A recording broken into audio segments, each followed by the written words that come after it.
ఇక ఇప్పుడు ఏ ఫోన్ గొప్పరించి పప్పు కాసినా, ఏ పేపర్ మళ్ళీసినా ఇగో ఈ మూడో ప్రపంచ యుద్ధం యుద్ధం యుద్ధం యుద్ధం మరి ఇరాను అధ్యక్షుడు ఖమేనీని కథం చేసిన, ఇంకోరు కొత్త వాళ్ళు వచ్చినా వాళ్ళని కూడా ఇచ్చేస్తా అనేది కూడా మరి ఇప్పుడు ట్రంప్ అంటుండు. అసలు ఇజ్రాయిల్ సంగతి ఏంది, ఈ ఇరాన్ సంగతి ఏంది, అరబ్ దేశాలు మొత్తం తవలబడిపోతున్నాయి, రేపు ఏడికి దారి తీయబోతుంది, ఎందుకు జరుగుతుంది యుద్ధం? దాదాపుగా ఇప్పుడు 11 రోజుల నుంచి యుద్ధం కొనసాగుతుంది. ఇజ్రాయిల్ ఇప్పుడు ఇరాన్ మధ్య యుద్ధం ఏంటంటే, ఇజ్రాయెల్ ఏమో అస్తిత్వం కోసం పోరాడుతూ ఉన్నది, అమెరికానేమో అవసరాల కోసం యుద్ధం చేస్తూ ఉంది.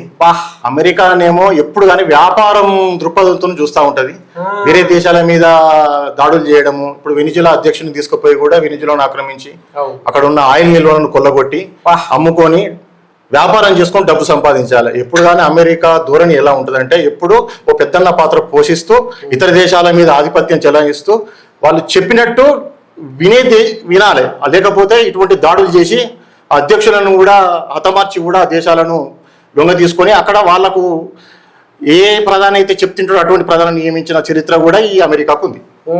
ఇజ్రాయెల్కి ఏంటంటే, ఇజ్రాయెల్ పక్కకు దాదాపుగా అరబ్ దేశాలు ఉంటాయి, ముస్లిం కంట్రీస్ తోని ఇజ్రాయెల్ దాదాపుగా ఒక 70-80 సంవత్సరాల నుంచి పోరాడుతూ ఉన్నది. ఇజ్రాయెల్ వాళ్ళకు స్వాతంత్రం వచ్చిన నుంచి అస్తిత్వం కోసం పోరాడుతూ ఉన్నారు. ఇంతకుముందు ఈ యూదులు దాదాపుగా వాళ్ళు ఊచకోత కోయబడ్డారు. ఇప్పుడు వాళ్ళకు దాదాపుగా ఒక 80 సంవత్సరాల నుంచి ఆ దేశం ఏర్పాటు నుంచి అస్తిత్వం కోసం పోరాడుతూ ఇప్పుడు ప్రపంచంలోనే ఒక టెక్నాలజీలో అగ్రదేశంగా నిలబడుతూ ఇప్పుడు అస్తిత్వం కోసం పోరాడుతూ ఉన్నారు.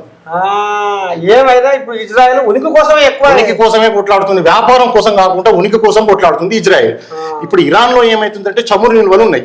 ఆ చమురు నిల్వలతో ఏంటంటే, అసలు ఇరాన్ కు ఇజ్రాయెల్ కు వచ్చిన సమస్య ఏంటంటే, వీళ్ళు అణ్వాయుధాలను ఎప్పుడైతే కలిగి ఉంటారో, ఇజ్రాయెల్ చిన్న దేశము, నిజంగా అణ్వాయుధాలతో దాడి చేస్తే ఆ దేశం అంతమైపోతుంది. అటువంటి ప్రమాదం పొంచి ఉంది కాబట్టి వీళ్ళు అణ్వాయుధాలను కలిగి ఉండొద్దు, అణుపరీక్షలు చేయొద్దు, అటువంటి ఆయుధాలు ఉండొద్దు. కాబట్టి ఇటువంటి కలిగి ఉండదనే ఉద్దేశంతో ఆ ఇజ్రాయెల్ ఇరాన్ మీద దాడి చేస్తా ఉన్నది. మరి ఈ ఎత్తున యుద్ధం అవుతుంటే ప్రపంచం అంతా అల్లకల్లోలం అవుతుంటే, మరి దీని మీద మోడీ అసలు నిన్న పార్లమెంట్ కూడా రాలేదు అనేది గుసగుస వినపడుతుంది. మరి మాట్లాడతలేడు, నోరు తెరుస్తలేడు మోడీ అనేది కూడా మరి చర్చ నడుస్తుంది. ఎందుకని మరి మోడీ నోరు ఎందుకు తెరుస్తలేడు? అయితే ఒక విషయం ఏంటంటే, మనకు ఇక్కడ ఇరాన్తో కూడా మంచి సంబంధాలు ఉన్నాయి. వాస్తవానికి ఇటు ఇజ్రాయెల్ తో మంచి సంబంధాలు ఉన్నాయి, ఇరాన్ తో కూడా ఇంతకుముందు వ్యాపార సంబంధాలు ఉన్నాయి, మంచి సంబంధాలు కలిగి ఉన్నాం మనం. అయితే ఒక యుద్ధం అనేది మనం కూడా 2 దేశాల మధ్యలో పోయినప్పుడు ఒక పెద్దన్న పాత్ర పోషించాలి తప్ప ఎవరిని సమర్థించొద్దు, ఎవరిని విమర్శించొద్దు, న్యూట్రల్ గా ఉండాలి. వాళ్ళ సమస్య కొన్ని రోజుల తర్వాత మళ్ళా అది ఎట్లా పరిష్కారం కావాలో అదే రకంగా పరిష్కారం అవుతుంది. కాబట్టి మనం ఎక్కడ విమర్శించొద్దు, న్యూట్రల్ గా ఉండాలన్న ఉద్దేశంతో ఖచ్చితంగా చైనా కానీ ఇటు రష్యా కానీ, రష్యా అంతో ఇంతో టెక్నాలజీ సపోర్ట్ చేస్తుంది ఇరాన్కు, ఇటు చైనా టెక్నాలజీ సపోర్ట్ చేస్తుంది. భారత్ మాత్రం న్యూట్రల్ గా ఉంది, పెద్దన్న పాత్ర పోషిస్తుంది. దాదాపు ఇప్పుడు అన్ని దేశాలలో మనం ఇప్పుడు వాస్తవానికి అభివృద్ధి చెందుతున్న దేశం మన దేశమే, మన దేశ పాపులేషన్ దాదాపుగా 143 కోట్లు సుమారుగా. ఏ వ్యాపారం చేయాలన్నా ఒక వస్తువును ఉత్పత్తి చేస్తే మనం ఎక్కడ అమ్ముకోగలుగుతాం? ఏ దేశంలో పాపులేషన్ ఎక్కువ ఉంటుందో ఆ దేశంతో మంచి సంబంధాలు పెట్టుకుంటే మన వస్తువును అక్కడ అమ్ముకోవచ్చు. ప్రజలు ఎక్కువ ఇప్పుడు దాదాపు ఒక దేశం ఉంటుంది, అక్కడ 10 కోట్ల మందో 5 కోట్ల మంది ఉంటారు. ఎంతో మనం ఉత్పత్తి చేసిన ప్రోడక్ట్ ఒక వస్తువును అమ్ముకోవాలంటే 10 కోట్ల మంది అంటే తక్కువ వినియోగం ఉంటుంది. అదే 140 కోట్ల ఉన్న 143 కోట్లు ఉన్న ఈ దేశంలో ప్రపంచ దేశం మొత్తం మన వైపు చూస్తా ఉన్నది. ప్రపంచంలో ఉన్న అన్ని దేశాలు మన వైపు చూస్తా ఉన్నాయి. ఎందుకంటే మన దేశంలో ఏ వస్తువునైనా దాదాపు 143 కోట్ల మంది కొనుగోలు శక్తి ఎక్కువ ఉంటుంది మన దగ్గర. అది కథ, ప్రజలు ఎక్కువ ఉన్నారు కాబట్టి పెద్ద దేశం, ప్రజాస్వామ్యం. అసలు వాస్తవానికి చెప్పాలంటే నిజంగా డెమోక్రసీలో మన దేశాన్ని మించింది లేదు.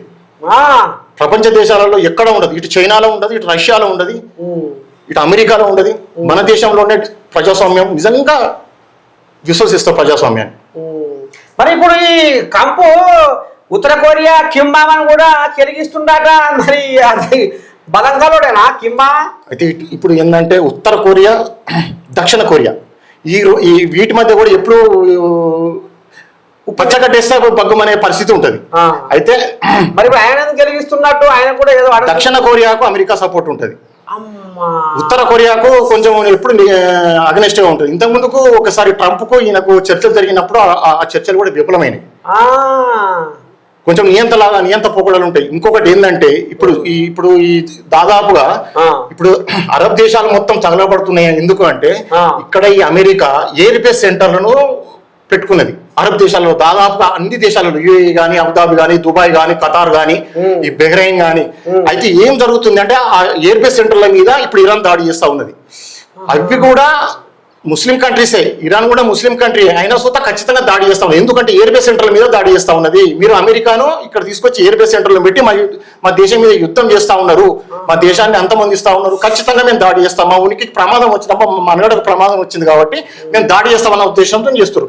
ఏ దేశమైనా చేస్తుంది, దాన్ని తప్పుపట్టాల్సిన అవసరం లేదు. యుద్ధం ఎవరు చేస్తారనే తర్వాత ఇరాన్ అదిరినట్టేనా ఇంకా మరి కొనసాగుతూనే ఉందా యుద్ధం? నిజంగా వీళ్ళు ఇజ్రాయెల్ అమెరికా చాలా దాదాపుగా ఒక 6 నెలల నుంచి ప్లాన్ చేసి మంచి అగ్రనేతలను దాదాపుగా ఒక 10-12 మంది అగ్రనేతలను హతం చేశారు.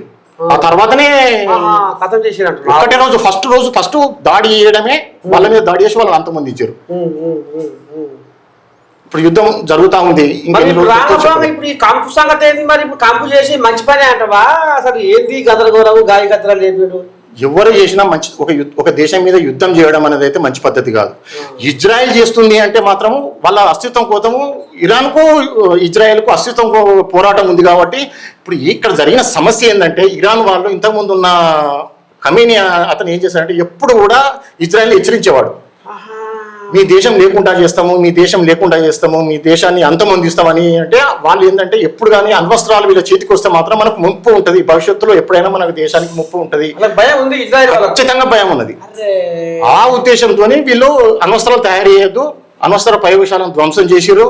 ఇంతకుముందు వాళ్ళ ఒక ఆయనను కూడా ఒకసారి అంతమొందించారు. మీరు చూసారు సైంటిస్ట్ను, సైంటిస్ట్ను అంతమొందించారు. అప్పటి నుంచి ఈ వారు జరుగుతూ ఉంది. మరి ఈ ఆయిల్ సలకుండా ఈ ఆయిల్ ఏదో మంటలు మండుతుందా? ఒక విషయం, ఇప్పుడు ఇది ఈ యుద్ధం స్టార్ట్ అవ్వడం వరకే, ఎప్పుడు క్లోజ్ అవుతుందని చెప్పలేము. ఎందుకు క్లోజ్ అవుతుందని చెప్పలేమంటే, ఎప్పుడు యుద్ధం ముగుస్తుందని చెప్పలేమంటే, ఒక దేశానికి ఇంకో దేశానికి వాణిజ్య సంబంధాలు ఉంటాయి. చాలా లక్షల కోట్ల వాణిజ్య సంబంధాలు ఉంటాయి.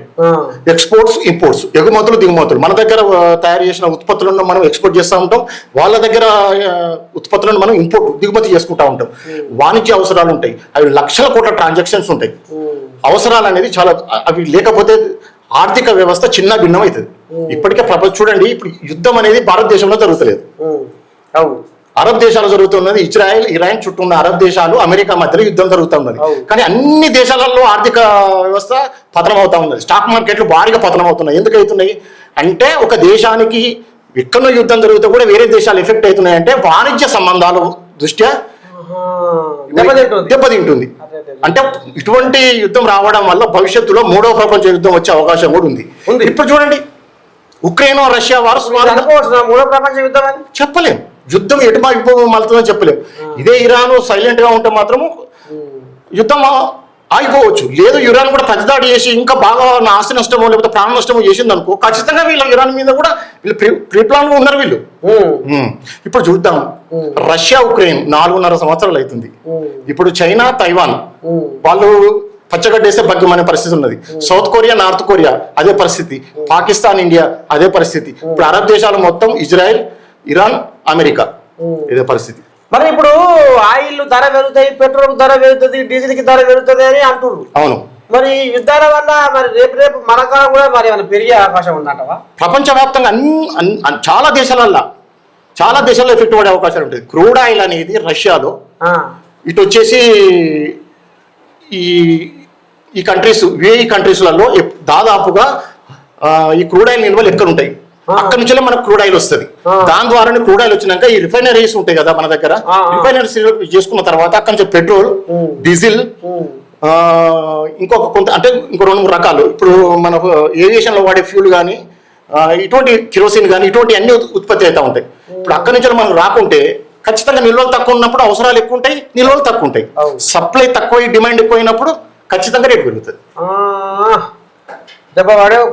ఇప్పుడు దాదాపుగా ఒక బ్యారెల్ వచ్చేసి 70, ఒక బ్యారెల్ అంటే సుమారుగా 159 లీటర్లు అంటాం మనం. ఒక బ్యారెల్ వచ్చేసి $70 ఉండే, ఈరోజు $100 టచ్ అయింది. ఇప్పుడు ఏదో కొంచెం కొంచెం తగ్గుతా ఉంది. మరి పరిస్థితి ఎట్లా ఉంటుంది? క్రూడాయిల్ బ్యారెల్ ధర $100 క్రాస్, $119 వద్ద ట్రేడ్ అయిందని చెప్తా ఉన్నారు.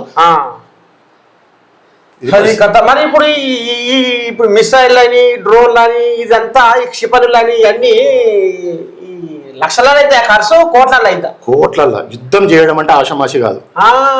ఇప్పుడు ఉన్న టెక్నాలజీలో ఒకప్పుడు యుద్ధం అంటే సైనికులు బార్డర్లకు పోయి యుద్ధం చేసేది, అటువంటి పరిస్థితులు లేవు. ఇప్పుడు ఏ దేశ సైనికులు ఎక్కడ ఎయిర్ బేస్ సెంటర్లు పెట్టుకుని అక్కడ నుంచి క్షిపణులను ప్రయోగించి వేరే దేశాల మీద దాడి చేసే పరిస్థితి వచ్చింది. అణ్వస్త్రాలను, మిసైల్స్ ను, సూపర్ సోనిక్ మిసైల్స్ ను దాదాపు ఒక్కొక్క సూపర్ సోనిక్ మిసైల్స్ 2000 కిలోమీటర్లు, 3000, 5000 కిలోమీటర్లు దాటి శత్రు దేశాల మీద అక్యురేట్ గా ఆ GPS సిస్టమ్ తో అక్యురేట్ గా ఏ బిల్డింగ్ మీద ఎక్కడ పాయింట్అవుట్ చేసినా ఆ పాయింట్ మీద దాడి చేసి నేలమట్టం చేసి వచ్చే పరిస్థితి ఉంది. ఇటువంటి పరిస్థితుల్లో ఇటువంటి యుద్ధాలు, అసలు యుద్ధం అనేది యుద్ధం చేసేవారికి కూడా భారీగా నష్టం ఉంటుంది. దాదాపుగా ఒక యుద్ధం చేయాలంటే ఇప్పుడు ఎట్లా ఉంటుంది అంటే, ఒక యుద్ధం మనం ఇప్పుడు భారతదేశం యుద్ధం ఉంటుంది. భారతదేశం యుద్ధం సపోజ్ ఎగ్జాంపుల్ తీసుకుందాం, పాకిస్తాన్తో యుద్ధం చేయాలి. యుద్ధం చేయాలంటే త్రివిధ దళాలు ఉంటాయి. గ్రౌండ్ ఫోర్స్ ఉంటుంది, నేవీ ఉంటుంది, ఎయిర్ ఫోర్స్ ఉంటుంది. ఈ 3 రకాలుగా యుద్ధం, పూర్తి స్థాయి యుద్ధం చేస్తే ఒక రోజు 30,000 కోట్ల ఖర్చు అవుతుంది. పూర్తి స్థాయి యుద్ధం అంటారు. అయితే యుద్ధం అనేది, యుద్ధం చేసే వాళ్ళు తక్కువైతే వాళ్ళకు అన్ని రకాల సమకూర్చాలి. ఫ్యూల్ నుంచి వెళ్ళి, ఆమ్నేషన్ నుంచి వెళ్ళి అన్ని సదుపాయాలు సమకూర్చాల్సి ఉంటుంది. ఆమ్నేషన్కు ఒక్కొక్క క్షిపణికి దాదాపు 200 కోట్లు 300 కోట్ల క్షిపణులు కూడా ఉంటాయి. చాలా నష్టం. యుద్ధం చేయాలంటే చాలా ఖర్చుతో కూడుకున్న పని. ఇటు సైనికులు చనిపోయే ప్రమాదం ఉంటుంది, సాధారణ పౌరులు చనిపోయే ప్రమాదం ఉంటుంది, ఆర్థిక నష్టం జరిగే ప్రమాదం ఉంటుంది. యుద్ధం చేసినప్పుడు మనం దాదాపు 20-30 సంవత్సరాలు వెనుక పోతాం ఆర్థికంగా. ఇప్పుడు అన్ని దేశాల మీద కూడా ఇటువంటి ప్రభావం పడే అవకాశాలు ఉన్నాయి. పడబోతుంది. ఇది కథ. జైశంకర్ వచ్చిండు, మరి ఏదో పశ్చిమాసియాలో శాంతి కోసం చర్చలకు పిలుపు, ఇరాన్ పై ఇజ్రాయిల్ అమెరికా దాడి మాట ఎత్తకుండానే స్పీచ్. అవి చూసావా? మరి మొదలైన దాని పట్టిపరవ లేకుంటే చేస్తున్నాడు యుద్ధం గురించి. యాక్చువల్గా కూడా వాస్తవానికి మనము న్యూట్రల్ గానే ఉన్నాం అంతేనా ఈ విషయంలో. ఇటు ఇజ్రాయిల్ సపోర్ట్ చేయకుండా ఇటు ఇరాన్ సపోర్ట్. ఇప్పుడు వాస్తవాలు చెప్పానంటే శాంతి శాంతి శాంతి అన్న శాంతి అన్న అనాలి. మనము మన భారతదేశం ఇప్పుడు కాదు, ఎప్పుడైనా శాంతినే కోరుకుంటది. ఇప్పుడు మనం పాకిస్తాన్ తో కూడా యుద్ధం చేయాలని ఎప్పుడు కోరుకోలేదు, బంగ్లాదేశ్ తో యుద్ధం చేయాలని ఎప్పుడు కోరుకోలేదు. అసలు మనం భారతదేశం యుద్ధమే కోరుకోము. మనకు అవసరమైతే తప్ప మనం మీదకి వచ్చి దాడి చేసే తప్ప యుద్ధం చేయము. అయితే ప్రపంచ దేశాల మీద కూడా మనం ఏ దేశం యుద్ధం చేసుకోవాలని మనం కోరుకోము. మన భారతదేశంలో నిజంగా శాంతికి చాలా ప్రిఫరెన్స్ ఇస్తాం. వాస్తవానికి కూడా జయశంకర్ గారు కూడా పార్లమెంట్ లో మాట్లాడుతూ శాంతి కోసం ప్రయత్నాలు చేస్తూ ఉన్నాము, ఇటు అమెరికాతోని, ఇటు ఇజ్రాయెల్ తోని, ఇటు ఇరాన్ తోని మాట్లాడుతూ ఉన్నాం అనే విషయాన్ని చెప్పారు.